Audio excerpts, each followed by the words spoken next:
Alright, so real quick, right here we have some CRV and element diff stuff going on. Over here I have a 97 auto, and it currently has just a stock standard rear diff. And what I'm going to be doing is installing this 2004 diff that I got at LKQ. These sell for about $50, depends on where you're at, if you have a core to bring in, and all that. So it was roughly $50, and it's from the 04. I've heard that the 2008 to 2011 elements have the best diff. It's the best design. It's the newest one, with the upgraded dual pump and I believe better clutchback design. But I'm just going to go ahead and compare what a RD1 clutch pack looks like to an 04 element clutch pack. So you can see here straight away just the amount of material that they put on this this clutch pack material there. For clamping, I can definitely see why this would be a whole lot better. There's just more surface area. It looks like even the material is slightly different. This has more of like a matte color. This looks more like has like these, like a sheen. Yeah, I'm not sure.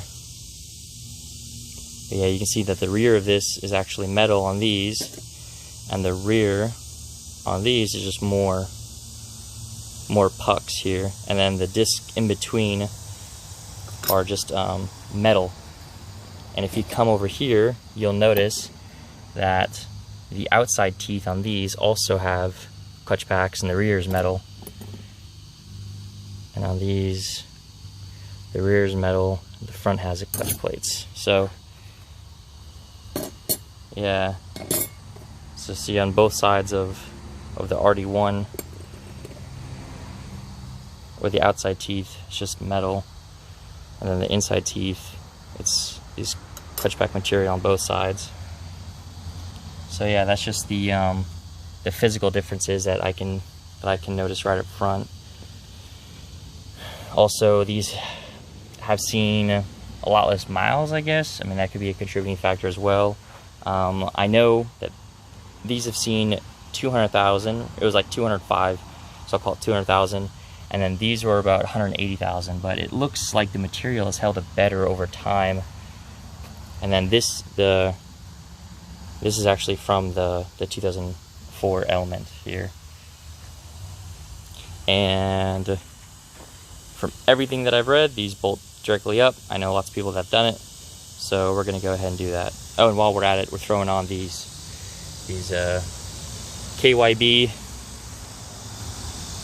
struts with some stock springs, and these are just some spacers, 1.5 that I picked up like 3 years ago. So we'll throw those on, and we are getting rid of this.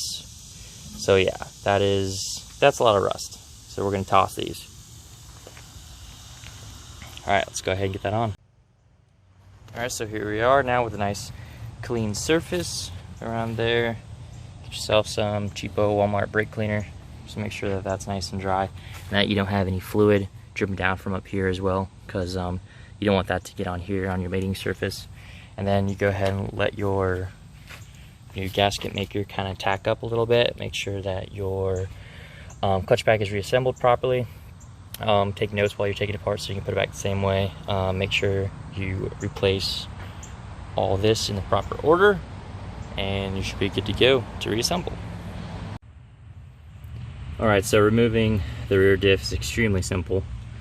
You're going to have 4 10mm bolts there on the flange. So all I didn't even take the drive shaft off, I just broke those loose. And then you just get yourself a flathead screwdriver, you put it right in this little dip right here that they make for prying these out on both sides, and you can just pry these out. And then it's just 2 14mm on the top there. Go ahead and support it on the bottom. I'm gonna go ahead and take those 14s out, and I should be able to lower this very easily after I'm gonna either remove this one or those two there, whichever's easiest. Okay, so there it is. Axles are out. They just drop from the top. Don't forget the little hose for the breather. And then, yeah, go ahead, get your jack out and slide it out. Go ahead and install the new element diff onto the upper support subframe, and should be good to go. Let's go ahead. All right, and there we go. Everything's on. Don't forget to tighten up the nut that's on the end there and stake it down because you don't want that coming loose. And what I did was I loosely got the axles in when it was down here on the ground, and when I lifted it up, and after I bolted it in the top and the back loosely, then I was able to grab the CVs and actually shove them in once the diff was mounted securely. So I was fighting these, trying to get them in while it was kind of loose, and I figured, you know what, I'm just gonna snug it down and then give it another go, and they pop right in, no worries. So there we go. Now I have an element diff in my 97 CRV, and gonna place the fluid, get some dual pump fluid, and we should be good to go. So yeah, it's just that easy.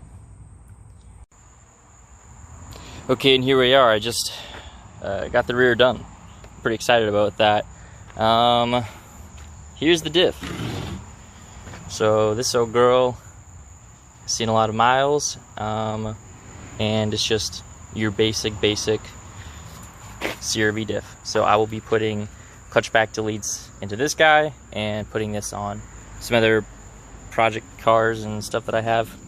So I wanted to put that lower mileage element diff, even though it is not the 08 211 element. It still has better clutch pack design and dual pump setup than your RD1. So it's better than nothing, and it is very clean. It's very nice.